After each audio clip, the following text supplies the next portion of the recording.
Should you buy a home at a real estate auction? So this is for my investors who want to be, buying a good deal on a house, maybe finding something to fix up.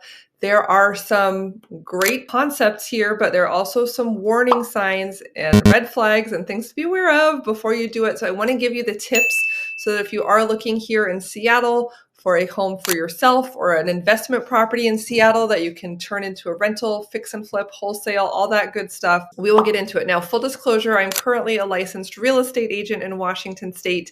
Before that, for about 10 years before I got licensed, I was a real estate investor. So I am very investor friendly. I understand the game, subject to lease option, wholesale, commercial. I've done it all.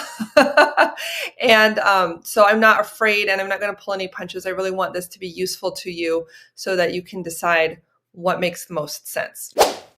Number one, you need to be prepared to be a cash buyer.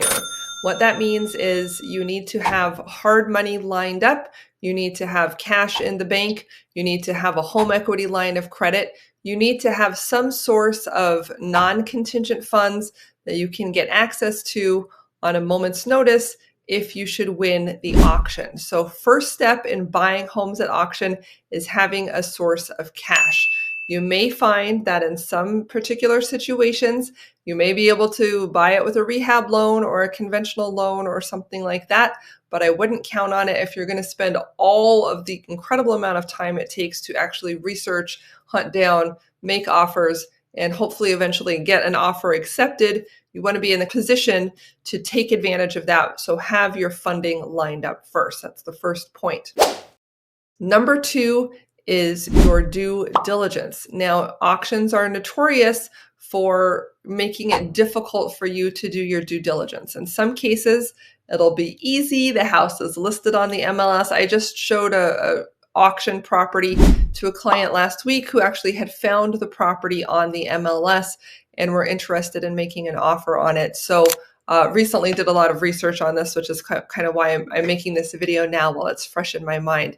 But they found the property on a Saturday and the auction was on a Tuesday, which did not give them very much time to complete their due diligence. Typically, you're going to want to have an inspection of the home. So either yourself or a licensed inspector would go through the property top to bottom, look at the roof, look at the crawl space, look at the foundation, turn the water on and off, turn the electricity on and off, or at least, the lights and things like that to make sure everything is working properly. And this home is a beautiful home in a nice area. The roof had failed in 2 points, bringing water in through the roof, bringing moisture into the attic. They had actually had to cut holes in the upstairs bedroom ceilings and remove the drywall that had been damaged by the water. And because of this, the house was no longer financeable because of the failed roof. Now, in addition, when we went to tour, we found that it was cold weather. A pipe had burst. There was water all over the place in the kitchen. It was soaked into the carpet. We would walk on the carpet and make squishy little footprints there. So that was problematic. And I don't think the listing agent was aware of that. It wasn't described as part of the damage in the listing. I think it had happened while the house was on the market awaiting auction. So it's really important to do your due diligence and find out what the current condition is of the property. And that's kind of best case scenario when you can actually get inside it. In some cases, you can't get inside. It's locked. They tell you you're not allowed to trespass onto the property. Many people do, we've seen it on HGTV, right? They sort of sneak up and look in the window. They try the doors. They talk to the neighbors. They try to get as much information as they can about the current condition of the home because every surprise is more checks that you're writing to get things paid for. So that's the next thing is like due diligence on the property itself. You also want to do due diligence on the title. Make sure that you're not inheriting any liens, any, faulty or partial titles where we didn't get everyone's signature. I had a property, actually just a piece of land that I had bought recently in order to build a property on. So I was then, having bought the land cash, was going ahead getting my construction loan to start building the home. And the lender who was putting that loan in place said, there's a problem with the title. There's some lady in Paraguay who is on the chain of title and we don't have her signature. We need her to sign off on this property. And so I said, who's taking care of that? And the lender said, well, I don't know, but we're not going to. You need to get that paid for. And so fortunately, I had title insurance on the property. The insurance paid for that to be corrected and everything is fine and we're moving forward with the loan. But if you're not aware of those types of issues, they're kind of invisible problems with the property that even professional may miss.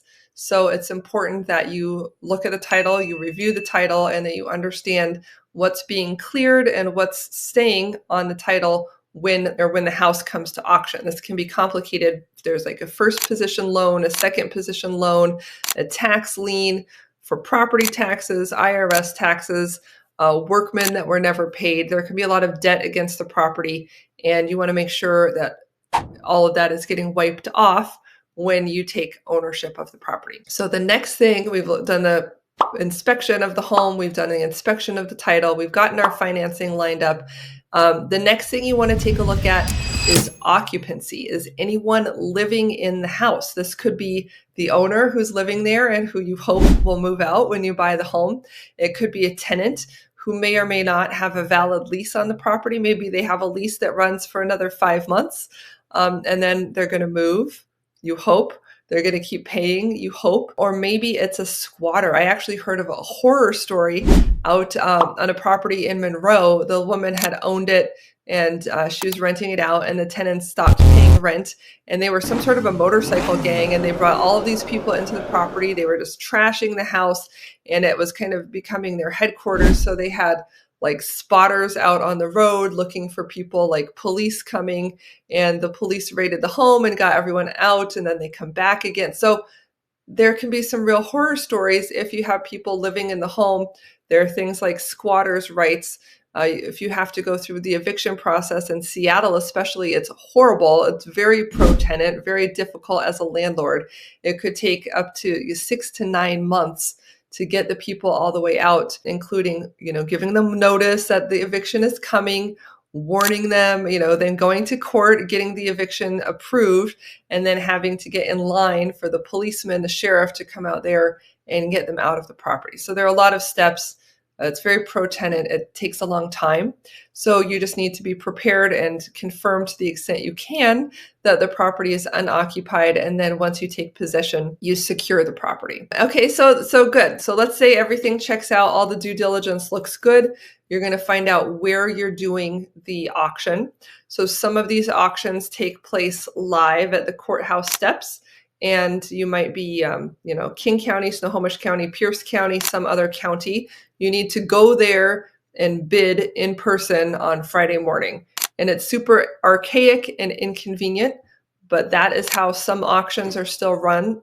And to add frustration to that, oftentimes they will postpone the auction. So you show up on Friday, you're ready to bid, and they say, oh, I'm so sorry, 123 Main Street is not at auction today anymore. So maybe the owner paid it back and that's not in foreclosure. Maybe the bank wanted to, fix something in the house and then put it back on. Maybe, there could be all sorts of reasons. Maybe the market's going to be better in 2 months and they're going to sell it in 2 months because they didn't have enough initial interest. There are all sorts of reasons this could be delayed. You've done all of this due diligence up front only to find out at the last minute that the auction has been rescheduled. That can and does happen fairly frequently. But if you are there, you need to be prepared to bid. You need to be prepared to deliver your earnest money by cashier's check or wire that same day. And then you need to be prepared to have your financing lined up because you have a short window of time in which to complete the transaction, or else your earnest money is forfeit. So there's that. And then there are also online auction portals where it's a similar process, but online. And so that's much more convenient, right? Instead of having to go to the auction, you would be staying local and handling it locally from your computer, from the comfort of your own home. And then you can bid online. And at the end of that bidding process, it's kind of like eBay, right? The last bid extends the clock out for another 5 minutes. So a lot of people wait till the last minute, then they start bidding. There's a 5-minute window, so no one can snipe you at the very end.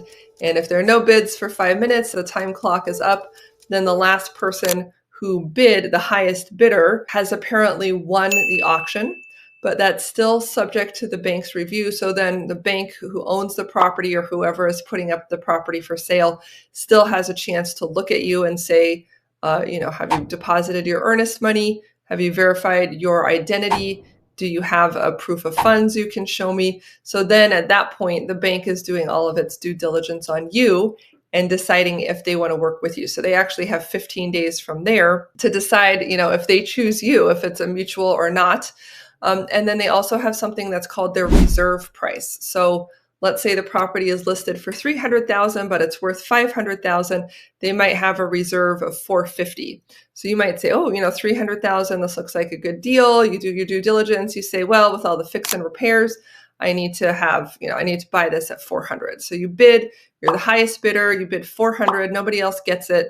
Come to find out, the reserve was not posted. The reserve was $450,000. And nobody gets the property. So that's another thing that can happen.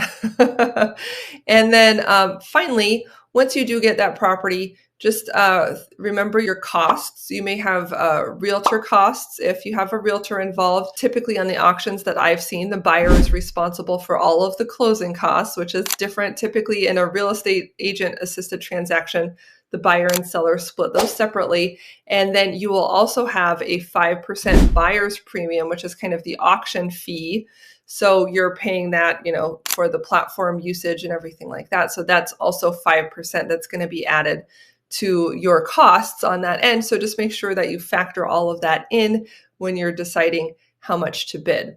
Once you've locked it in on the auction site, you can go ahead and close, pay all of those fees, and then get occupancy of the house, or get the keys at least, because you're the new owner. So congratulations, you did it.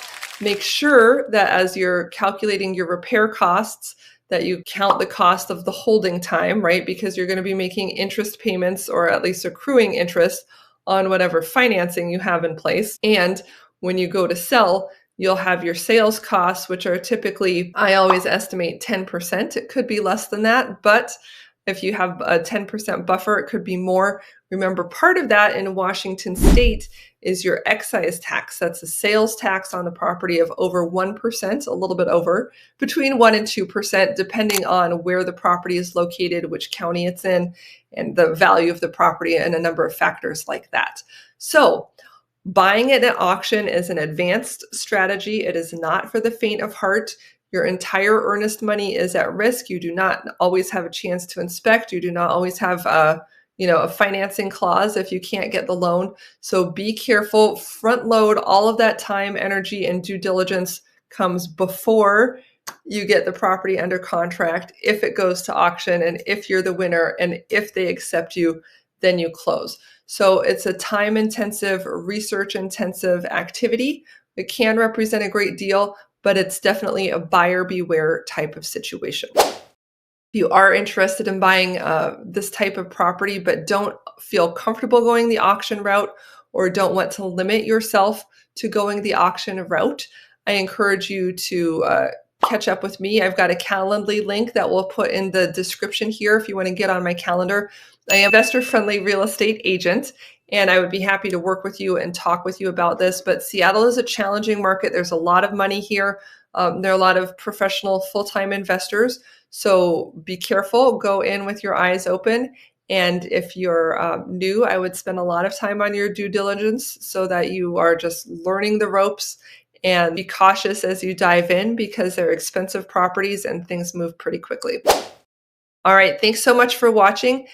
Be safe out there with your spending and your investing. If I can help you bid on off-market or MLS or auction properties, I'd be more than happy to walk you through some of these things. So get on my calendar, and I'll look forward to seeing you on a future video.